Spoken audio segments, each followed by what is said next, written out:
so this was your club face to start with. To me, that toe is just slightly beyond the hosel there. So that club face is slightly shut. Hand position is not too bad. Like I say, we don't need to worry about getting this down anymore now. For me, that's automatically going in position. You create that spine angle there and the hands being slightly there.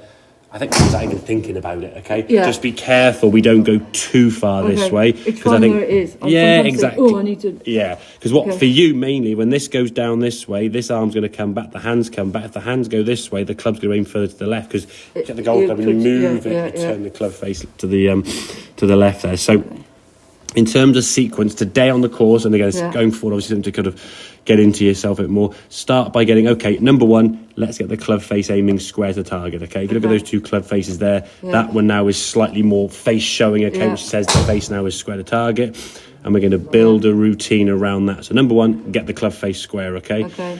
Hands, you can see now, you've got a nice line between the club, the left arm and the hands there, and then build your head. Now, by the fact you're putting your right hand underneath your left, just look at your shoulder drop anyway. That automatically is happening. You don't need to now sort of put this like, have I dropped my shoulder? Because you'll just go too far, I think. And especially this time of year, and especially with irons, if you go too far this way, you'll be hitting the ground back behind the goal. And and the problem is there, you're conscious of that right shoulder, as you said.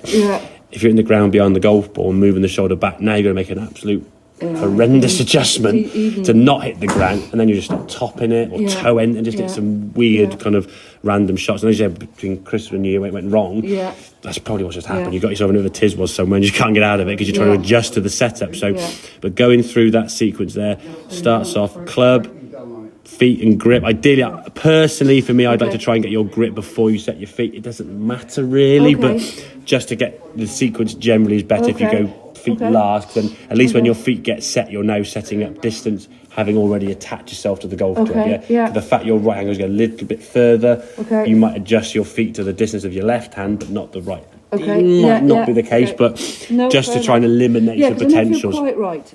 And then I do a bit of a twitch. Well, exactly. So if I do this with my left hand here now and set my feet, I put my... now if I do this, that's a bit more of a stretch more than I want, okay? So I want to try and make sure I get here, grip the club, set that, and then I set my feet around that a little bit more. That makes a lot of sense. I think just to try again, eliminate some potential variables, okay? But when you get yourself set in this position here now, like I say, the club face, if we look down here now, the toe of the club is slightly back. You look at those clubs at different lofts to me. Yeah, they do look okay, I mean, different clubs. Yeah? Yeah, definitely. See that now is back of the hosel, where that is almost on the hosel. So the club face now is in a square position. So what you might find today, and don't worry about if this is the case, you might hit a few shots with your irons today to the right. Okay, fine. Which is you just instinctively trying to hit it non-left, based around the club being a little bit closed previously, okay? Swing-wise, though, as you're going back, you're swinging back under that pane of glass, you're making a nice shoulder turn. I think, hopefully today, having hit a few shots in here, you're going to have warmed up nicely. Not maybe as full as we could, but better than normal and stuff. Get yourself in a good position here now, and now as you come back to golf ball, good strike of the golf ball there now, and we can release the arms through to a full finish. Hanging back a little bit, maybe that foot hasn't quite released through, and maybe not quite fully rotated onto your left side. But I think if you're trying to hit the golf ball non-left, you're going to kind of almost do this kind of motion rather than being able to turn around the corner. So not quite committing. Well, I think it's almost like fear of going left because the club face has been left. The thought of you wanting to rotate doesn't kind of sit well in your head because if the club face is left and you turn more, you're going to feel the ball's going to go further left. So you almost try to push them out to the right. Not going right round, is it? Not quite as much as it could do, I think. Okay. No, that's not an issue in terms of you. It's just maybe more of an instinctive thing or a mental thing, trying to block it out to the right slightly, based around a club face that used to be shut. I think today. So just in terms of success for you today, do you think every single, and even on chip shots, chip shots, stand there, grip, club, and then set your feet, look, and then play your shot. Every single shot.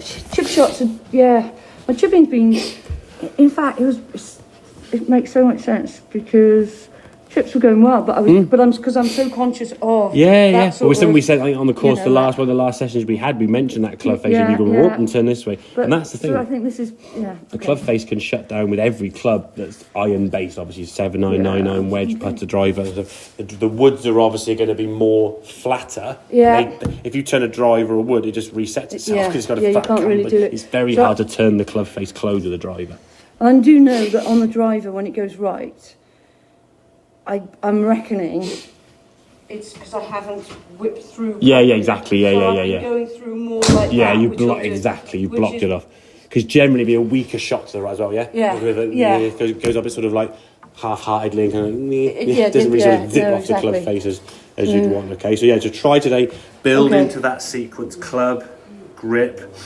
Then set your feet again, look for target. And like I say, it might take a little bit longer today. Right. It'll be a second shorter next time, and there's 2 or 3 seconds shorter next time. And over time... people today as well. Exactly. And then there's no rush, there's no round the golf course anyway, so it's not the end of the world. You only play a field anyway. So just try and develop that into your sequence, okay? Don't overthink the swing. The swing's good. The pane of the glass is looking nice. I think you're getting a nice little turn. But so then it's like... setter. Exactly, yeah. And I think today has to be a good, simple thought for you to go on the golf course with today, rather than trying to reinvent the swing today. The swing's good. The swing's mostly there for a lot of things. Yeah, it's when it works, it works. It does. But it's good. Yeah.